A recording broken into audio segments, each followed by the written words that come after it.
still doing it because there's something that is driving people in this industry that is stronger than anything else. Because I think XR is the most exciting thing in our lifetime. So today, I'd like to talk about how to make it in spatial computing. And it's not about how to become a billionaire. It's about how to make a good living doing what you love. So here it is, your 10 tips to succeed in XR that AI won't tell you about. Ready? Let's go. Let's go. Like the silence.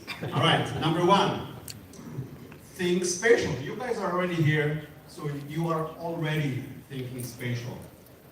But to make it in spatial computing, you have to always remind yourself why you're doing this. And it's simply because spatial computing is native to our species. For a million years, that's how humans have evolved, by interacting with space, with the world around us. And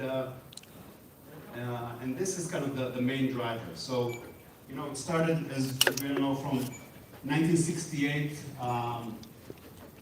The Sword of over 6 Damocles. years ago, where the mother of all demos Oh, that's introduced Douglas. 2D Douglas computing. Engelbart. And in the same week, the ultimate display demo by Ivan Sutherland was introduced, which was Sword of the invention Damocles. of both AR and VR. But for some reason, history decided to go with 2D computing. And no doubt it's changed the world, but it wasn't natural. It wasn't designed for how our brains are wired. You know, when you ask Tom Furness, which was actually right there at that time, why the world chose this, and it's simply because the tech wasn't there. And I think now that we're looking so many years later, we're in a very different place. So think spatial means that when you build an AR/XR experience, it must be better than the alternative. And it's still not an easy thing to do. You have to convert people that have been using 2D computing for so many years. So how does it really make it a lot better? And we'll hear a lot more from Avi this afternoon. But then the question is, really, is the tech really here? Is it ready? And I think, you know, many leaders in the space, you know, the pioneers that started this industry, have been promoting XR as the future, you know? Me included, you know, since I started with a blog in 2007, and an AR startup, and the XR conference that we're here, and XR Fund, and over 2 decades of mentoring and working with startups, the message was always, you know, it's the future. But today, you know, I'm standing here, and actually for the last year, I've been saying it on every stage that would have me, that XR is not the future. XR is the present. And yes, we can say that XR is going mainstream. The wait is over. The tech is good enough, the tools are mature, and AI removed a lot of the friction. It's making it a lot easier to get it into it and build. So that was tip number one. Tip number two is that it's ready, and you have to start right now. Like we showed before, there's so many hackathons out there, and thousands of developers, designers, product managers, just people with great ideas that are building content right now. This is the perfect time to start. So the question is, okay, tech is there, I want to do it, I'm thinking spatial, what do I build? And the answer is, again, really simple. Build what you've lived. Create an experience that is based on something that you have mastered. Because, you know, when you look at the great builders, they're not necessarily XR experts, and not necessarily technical. They've mastered a domain or a use case or a passion. And they know their audience so well that when they create experiences, they're irresistible to their users.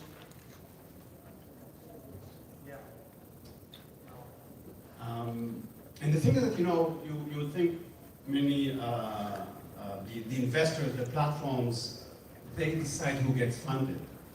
And that could be kind of a blocker. But when you look at master builders, they're actually shifting the balance. Because again, they know their users so well that they're pulling, well, once they show the success, they're pulling in the platforms, the investors, and they follow the success. So the simple answer is, build what you've lived and it will pay off. And here are some examples that I want to give you of successful builders. Here's the story of David Lutz. He is a remote control airplane enthusiast. He created a VR training sim. You think it's niche, but he got 50,000 downloads in a matter of weeks. His users love it so much that they buy the Quest headset just to try this sim. So that's kind of what I mean by builders shifting the balance. Next we have Tetsuya Nonomura. He loves bungee jumping. You know where this is going. He built bungee jump VR to help people conquer their fear. That is crazy. Over 100,000 people tried it, including AWE last year. It's gotta be scary. Has anyone here tried it? We have some people. A couple. Can you tell me how it felt? I'm sure it was. Scream. Ah! When somebody just does it. It's pretty amazing. Right. Alright, here's a third builder, a really mega successful builder, Ryan Engel. He's a big golfer. So he created Golf Plus, which is a realistic VR game, not for gamers, but for golfers. And he's so successful that more rounds are played in Golf Plus every single day than real golf courses see in an entire year. And again, his players buy the Meta Quest just to play more golf. You know, before they go on a golf trip, they practice in the app, in the game, and then they go to the real one because it's so real, such a great simulation. So by the way, the three builders I've shown here are all VR, but like I said before, it's changing. Now we're going to start seeing a lot of that transitioning to glasses. All right, number 4. Use the vibe. Use the vibe. I don't know why, but that's how I like to call it. But it's really, like I said before, it's a big revolution happening. Because you know, Gen AI was really great, and it helped a lot in making and kind of creating objects, characters, and worlds a lot easier. But with vibe coding, and this is from Google, kind of the latest videos. All you have to do is understand what the prompt you want to write, and then the coding agent will build it for you. There's some great kind of general purpose coding tools up there, and on the bottom we see some of the platform players kind of rushing to build native tools, and that's completely changing the game. We'll hear more about it from Terry, which will deep dive into that. So yeah, there's a big love story here between XR and AI. And but you know what's really cool is that in spatial computing, the human still has an edge. Because when you build an XR experience that you know inside out, you rely on a feeling. It's something that AI doesn't have. So AI will never be able to build it like you guys can. And it's another reason to be proud of being in spatial computing. It's kind of doubling down on what makes us human.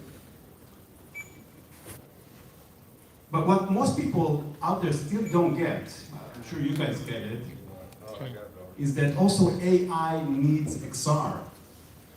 And that brings us to the next step. Give AI street smarts.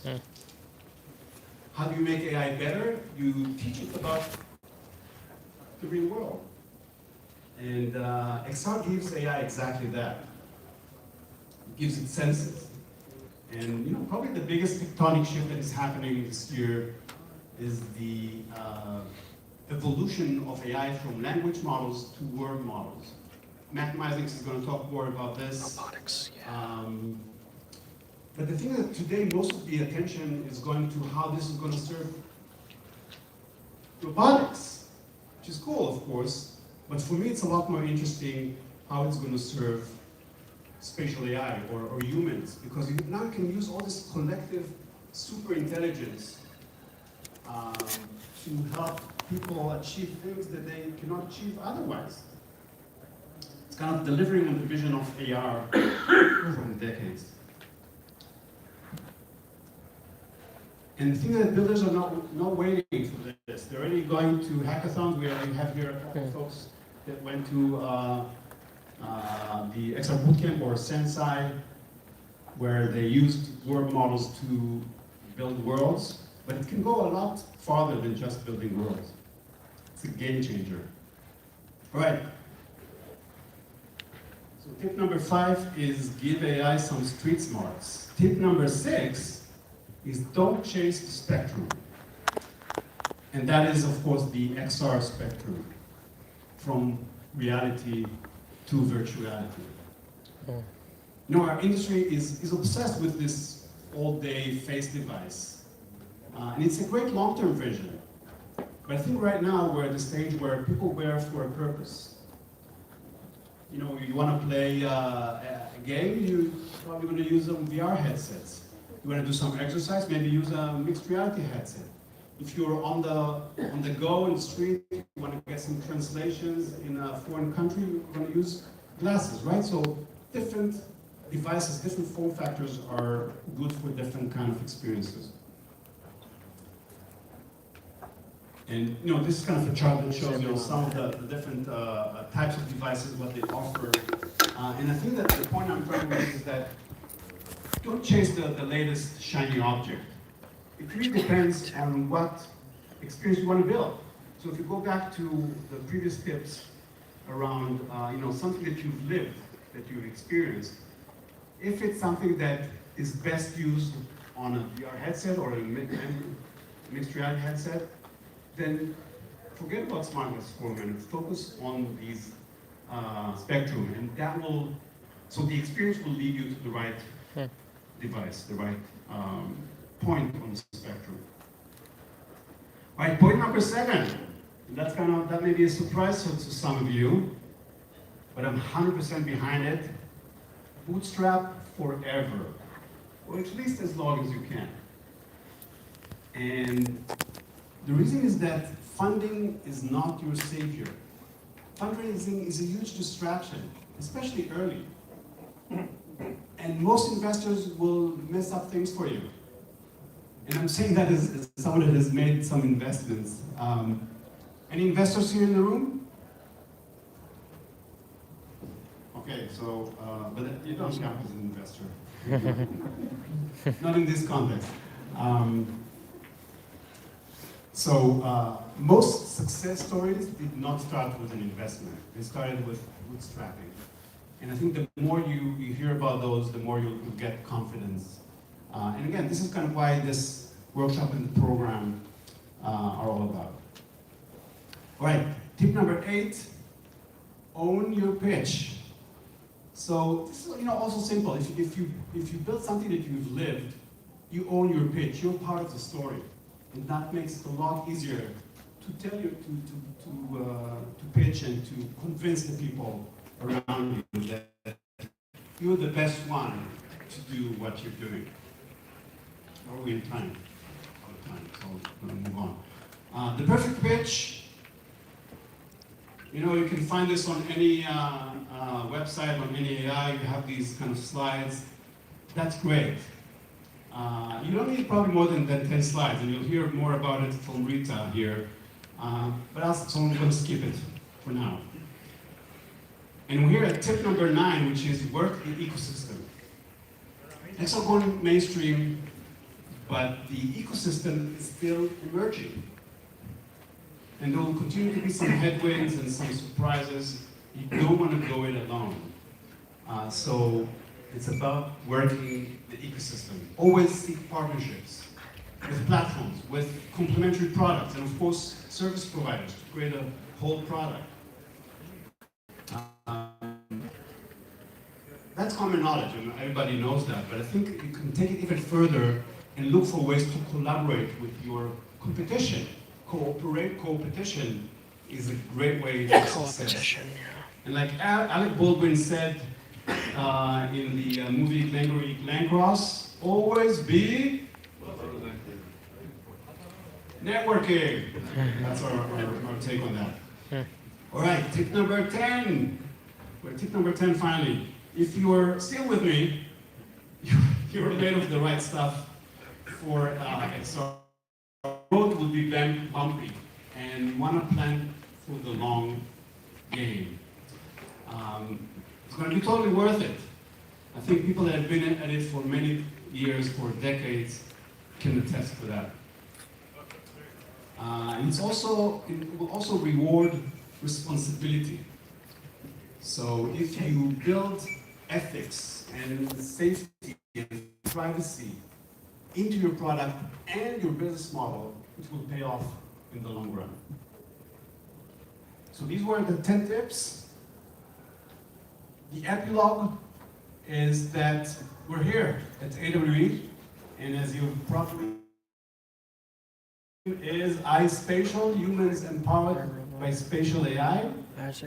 And our job, our duty, our mission is to convert all the skeptics out there until everyone on this planet can say iSpatial. Because when we do that, we can restore human agency in this AI-driven world. That's it. That's the theme for the year. Thank you very much.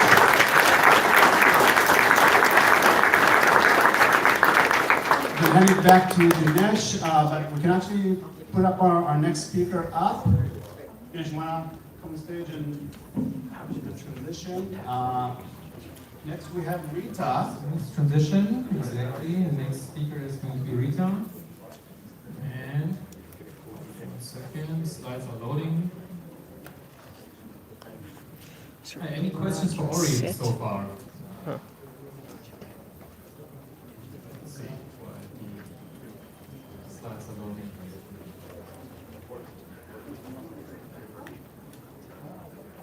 Hey everybody, it's really great to be here on Monday morning at AWE. Thanks for attending. I'm going to be, my name is Rita Turkoski, currently with Meta, but I will not be discussing Meta per se or representing them. All sentiments are my own, but I will be discussing best practices for crafting the perfect pitch in the hopes of getting funding. Here we go. There we are. Okay, I'm not going to go into details about things you can find online, like how to craft the pitch, how to write it, what to put. I'm going to put it a little bit more specifically what a lot of big platform providers are looking for. And over the last few weeks, I've been thinking about this a lot. And I came up with, sorry, it's not showing. Nice to meet you, Ori. I'm Noah. Hey, Noah. Yeah, you probably know me online on Twitter. Okay. I'm the guy that got flown out to Magic Leap. Yeah. Nice to meet you.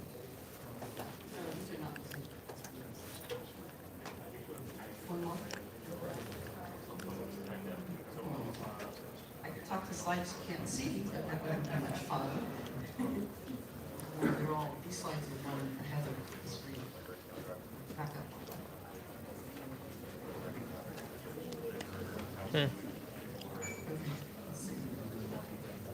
There we go. Finally, sorry about the delay. Okay, so basically, I've come up with 7 best practices or tenets that I think are really important for when you craft a pitch. And I'm going to quickly go over them. We only have like Hang on. 12 minutes left. So, we go. from know your audience to the potential upside of what a great pitch looks like is what I'm going to be focusing on today. Okay, first of all, know your audience. What I mean by this is know who you're pitching to, because they're trying to improve their business bottom line. They don't care that much about you, sorry to say. They care about what you're going to build to show off what they're looking to resolve as a problem or an opportunity for their platform, their software, their hardware, whatever. So be very careful to not just submit something that you've been working on a long time, your passion project, unless your passion project directly fits what a proposal or an RFP is looking for. So here's a good example. On this next slide, the hero this was created by Petrichor, who is basically a professional pitcher. In my opinion, they do a great job with all their pitches. But in this case, they were submitting a pitch for an MR effort at Meta. And what I love about this is right from the get-go, they dig in and they're talking about what we care about. Don't play a game, live it. The game needs to embody an experience. In this case, it was for a VR headset, but particularly for an SDK effort around mixed reality. So when they're telling their story, you know, a paragraph is enough for what the title of the app or the game is about, but then they go into physically embodying the hero. That basically was very, very alluring and catching because it's like embodying the hero, the character of the game. It can only be realized and have the kind of fun that the game was looking to have by being physically in the game, doing all the things that VR is great at. So this is an example of a very simple but great slide that directly targets what the requester is looking for. So basically, you want to summarize that, you want to focus on the requester's goal. What are they looking to solve? What are they doing? Okay. Next up, we want to talk about the mixed reality pass-through. In this case, this is a great example of how they literally targeted the points of the RFP. And they were looking at what were they going to use or what were they going to build that would directly respond to the requester and what they were looking for. And what I like about this example is they cover a lot of what the RFP was looking for, but all in one slide. And at the end, the seamless transition between VR and MR, even though that wasn't asked for, the fact that they were able to provide that and give some example of how they would provide the solution was very attractive. Okay, next up is timing pitch. And this is, well, people are busy. They're busy all the time. They don't have a lot of time to look at pitches. So if you have something and you're really confident that it's a great pitch and you think it satisfies all the RFP requirements and you have a little bit more time, maybe you don't want to add to it, go ahead and submit it. I mean, why not? I mean, it's possible that the reviewers will be taking a look at the pitch and it'll come in early, and we all know what we don't like. We can easily dismiss pitches or efforts that we don't think are a good fit for a proposal. But when you see something you like, and then you push it to the side, and then the reviewing period opens, and this is true of government entities, big corporations, lots of people I've talked to at organizations that submit or put out RFPs and whatnot, they will often tell me, well, we chose this particular pitch because we've seen it, we like what they're doing, we went back and looked at all the other pitches submitted, and this one seems to be a winner. So I start to think, okay, well, timing their pitch, that really matters a lot, more than I thought, a few years back. So, but don't forget the basics. And in the basics, you want to, okay, when I say don't forget the basics, it's like, you know you're going to talk about your app, that's a given. But what's really important, and to do it very succinctly, is to talk about your team, your studio's successes in the past, any public or press exposure that you've gotten, any great social media attention. All of that is included as well in the basics, in my opinion. On this next slide, Petrichor has done an amazing job here because all of them, they talk about key team, and your team is really important. Don't ever forget it's just you and your solo developer. That's great, but you need to talk about yourself and your successes a lot. But if you have a team, like in this great example, he's basically covering three things, three really important basics on one slide. The first is the team, what they've done, what they're great at. The second is their partners, or the press at the top. You'll see they won awards, et cetera, who their partners are at the bottom. I love this because they're getting so much information, and what it's doing is it's building credibility and it's building trust. Oh, if we engage with these people and we fund them, we know they have a good team. We know they've gotten good press. We see that they have, interesting partners. Okay, so next up, this is another great example that I love. It came from Rita Interactive, and they're not very well known, but they had a game that that Meta funded a few years ago, Beer Giants. And what's really cool about this slide, same thing. It's got a lot of press mentions, very useful. But even more interesting, this slide packs a big punch because we're talking about the industry professionals of note over here who did video testimonials to why the game was fun. And I thought adding that was really clever and cool. Again, all in one slide, which brings me to this. Very important.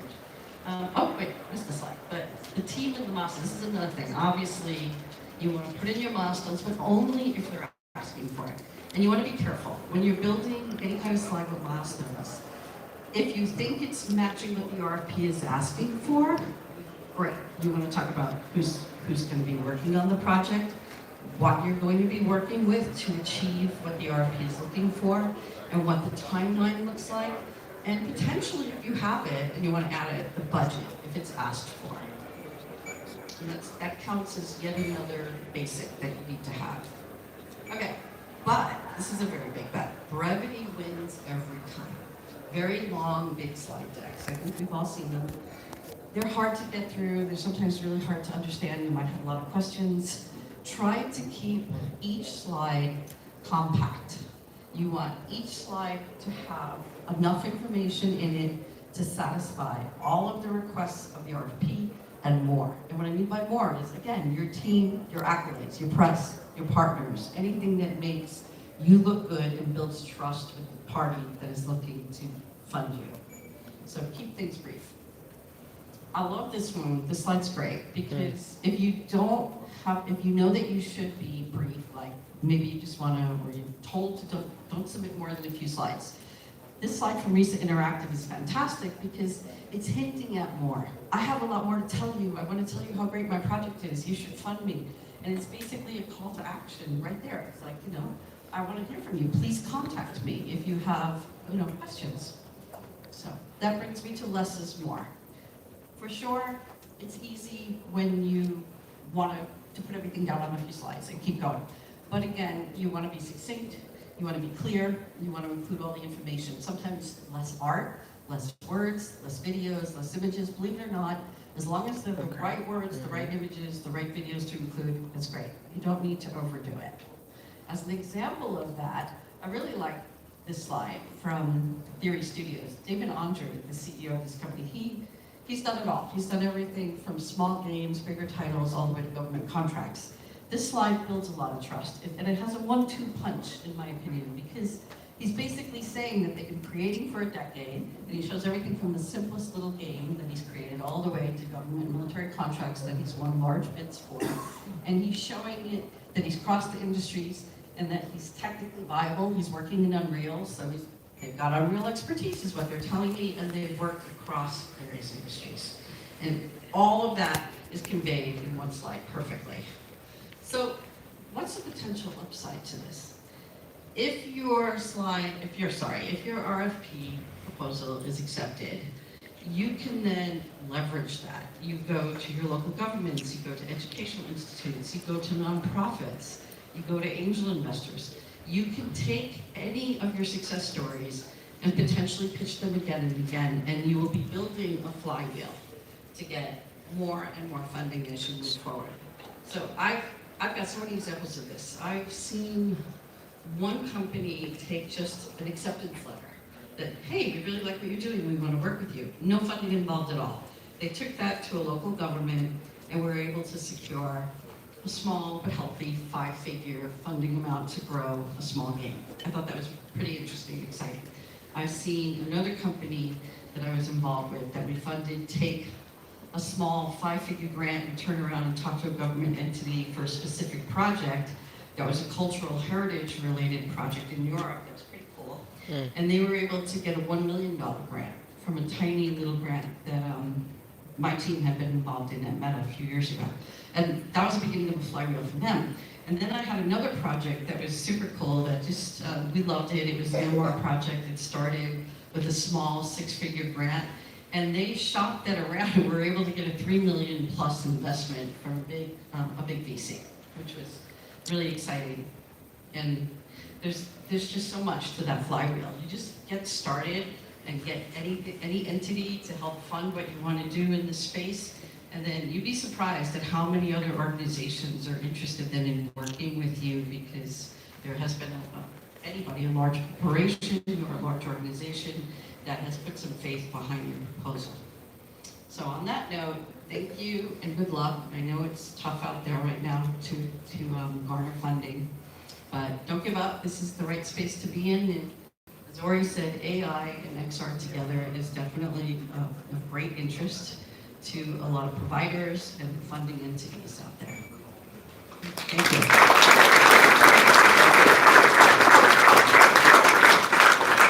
Thank you, Rita. And oh, next one is already here. That was fast. Let me hand you the mic over already. And there we go. Thank you.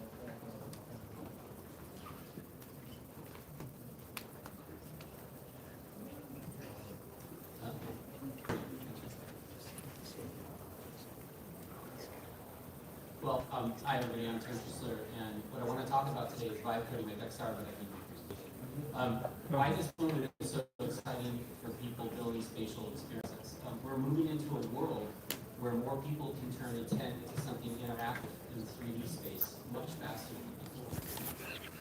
And in XR it matters because the gap between a good idea and something you can actually feel in space has always been a little too wide.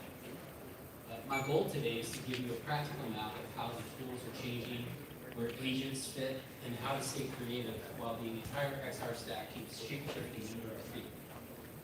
So once the presentation gets up, we'll get started here. So the clicker's not responding, so I don't know if you have a load or not.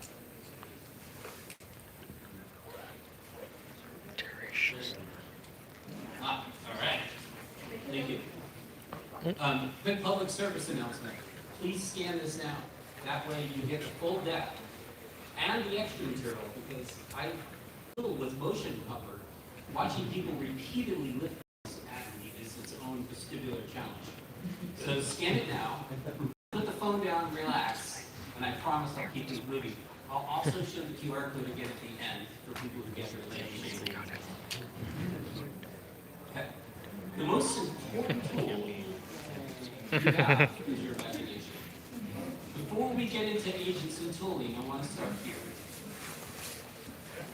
The most important tool you have is your imagination. In spatial computing, imagination is what lets you picture the experience before the APIs are stable, before the SDK is polished, and sometimes before the platform is finished naming things. Good. Thanks.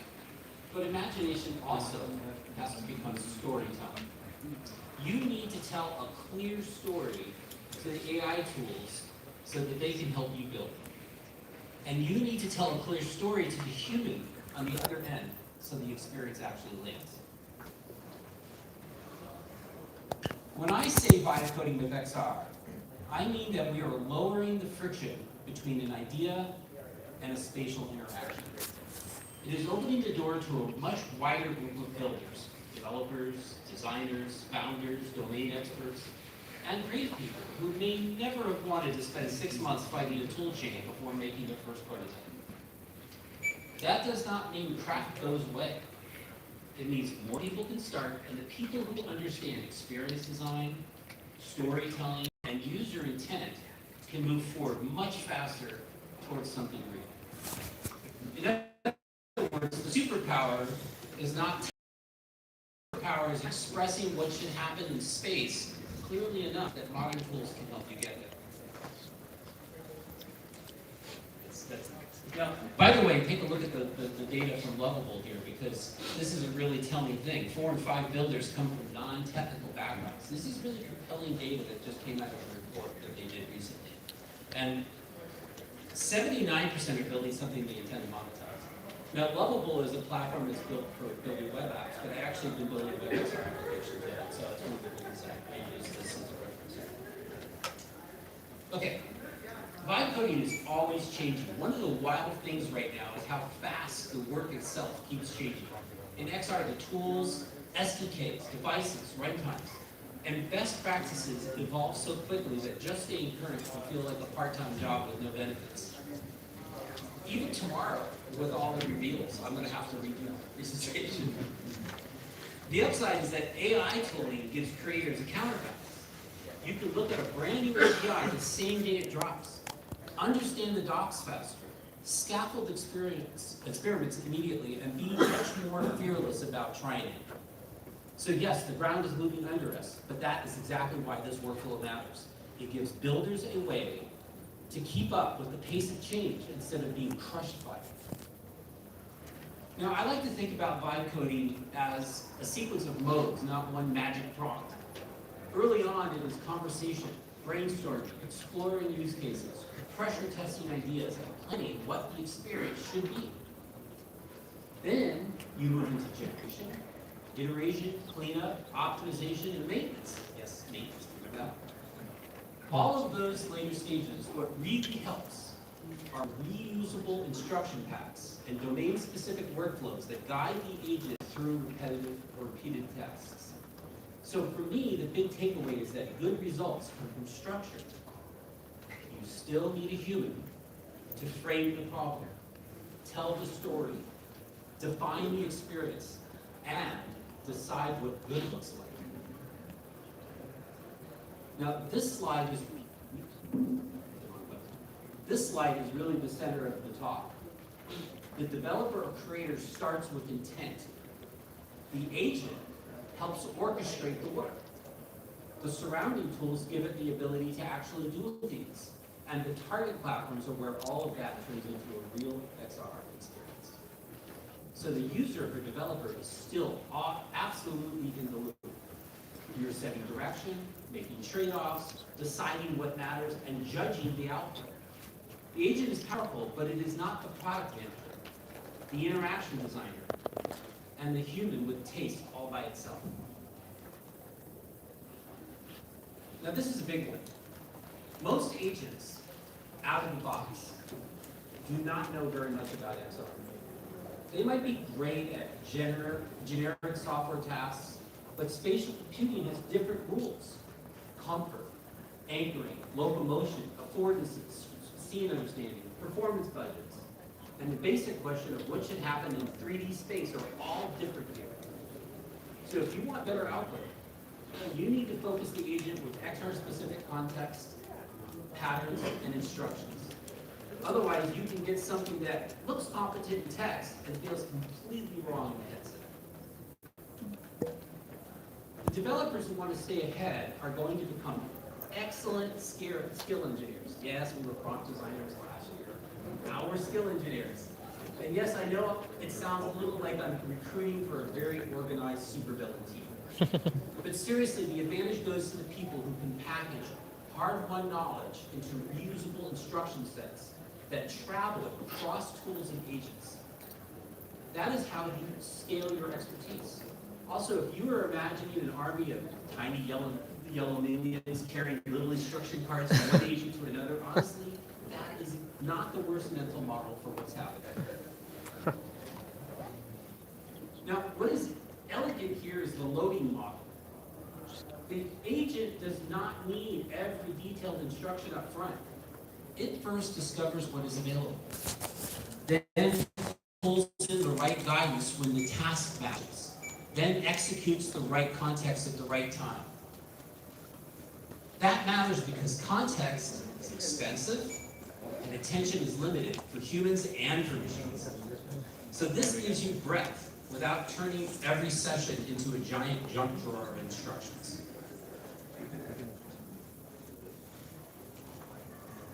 MCP matters, Model Context Protocol, because it connects the agent to real actions in your XR toolchain. Not just talking about building, but actually building.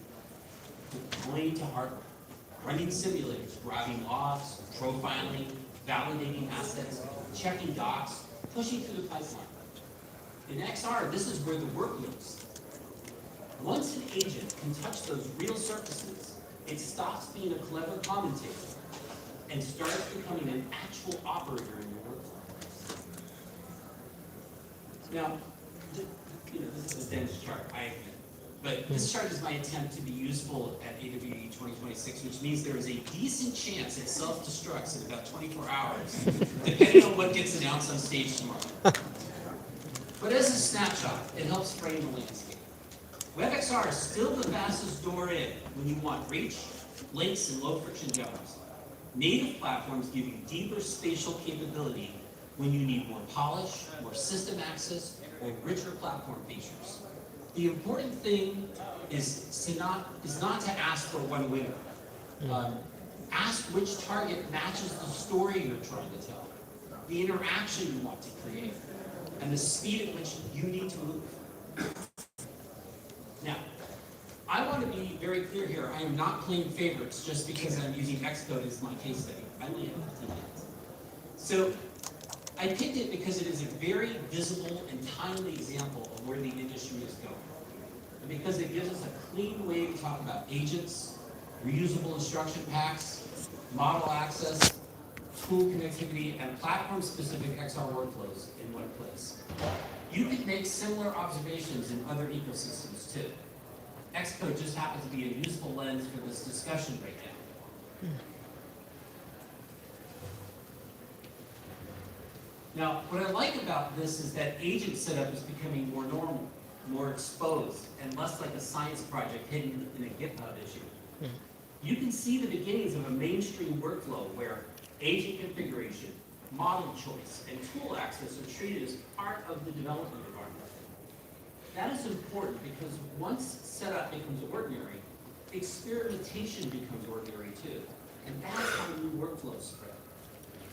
And just as a point here, Apple has built-in foundation model tools, but then it also allows you to integrate not only the agents that you see listed here, but you can even have your own local agents as well as cloud-based ones. This is all in Xcode 27 that was just released in the last week or so. Now, I'm sorry. It was empty. It's okay. Skills are included in Xcode 27. This is one of the strongest signals in the whole deck. We are seeing reusable domain guidance become a first-class asset inside of a major development environment. And look at the kind of things included here. UI structure, migration, testing, security, and device interaction checks. That is valuable because it means the environment is starting to ship with opinionated expertise, not just buttons and menus. It also hints at a future where teams build and share their own internal guides tags skills the same way they share libraries today. And in fact, if you look at some of the recent talks by Boris, who is the creator of Flawed Code, he talks very much about how people are building skills and sticking them into the enterprise root so that the entire company uses it, or entire teams can use it within their team roots. So this is really important to understand the empowerment of tools, skills, specifically. And as I mentioned, you can export inside the terminal the skills, and you can look at how the skills are constructed to get a really good idea of what a good skill looks like, right? These are really good sort of models to work through. Also should make the point that you can actually build skills, meta skills, that can construct other skills. For example, let's say that there's a new, 11 Labs API that comes out tomorrow that creates new types of spatial sounds, and you want to incorporate that API into your project, but you've never seen this API before, you don't have time or the desire to read through mind-numbing. You can build a meta skill that can actually go off and pull in the URL for the documentation, analyze it, and then build a skill that's specifically capable of generating spatial sounds using that API. I showed you in the download link that I shared earlier. There's my talks that I did at United XR in Europe in December, where literally 3 hours before the presentation, Google released Android XR Developer Preview 3, and I had to build a knowledge artifact so that my AI tools understood what were the features in there, and it was a massive amount of features. So there's a whole example of how you build a sort of on-the-fly knowledge artifact, and also you can build a skill that can incorporate that knowledge into the capabilities of your platform. Now, agents MD is how you focus the agent on who it is, how it should work, and what matters in your project. You might remember this as building a role description for ChatGPT before you asked it to do some sort of analysis or generate some content, right? You're a marketing expert with the ability to handle, online business models, blah, blah, blah. And then you would use that role to then describe guidance to it as to how it should perform the tasks that you then follow with. So this is super important that you can now do this at the agent level. You can define expertise so you can build an XR developer role for someone that you can bake into the agent's capabilities and knowledge so that it now knows how to think like and operates like or manage the skills and tasks in an appropriate manner. So this is especially important in XR because agents do not typically arrive with much real spatial understanding by default. They need help.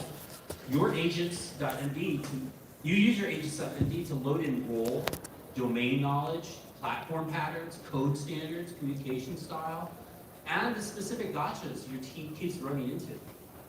It is basically how to stop the agent from acting like a very confident new hire who has never worn a headset. Now, when I look ahead, I think the opportunity is huge. Programming still matters. Programmers get superpowers. But creative judgment also still matters. Storytelling matters even more. Because you're now telling the machine what to build, and telling the user why the experience matters. The builders who thrive will be the ones who prototype quickly, learn new APIs without fear, use automation to skip the dirty work, and stay focused on the quality of the experience. So, thank you for coming to my talk. I hope this gave you a useful way to think about where XR creation is heading, and I hope you grab the deck afterward because there are more materials, there's more slides, and I'll be adding to that. I'll also be updating the presentation at the end of AWE with any important, relevant changes and announcements that are made tomorrow or the day after. So thank you.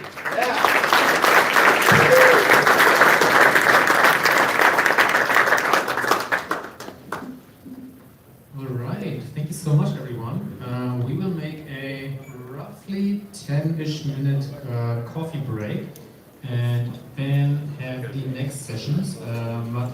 Nächsten with World Models AI.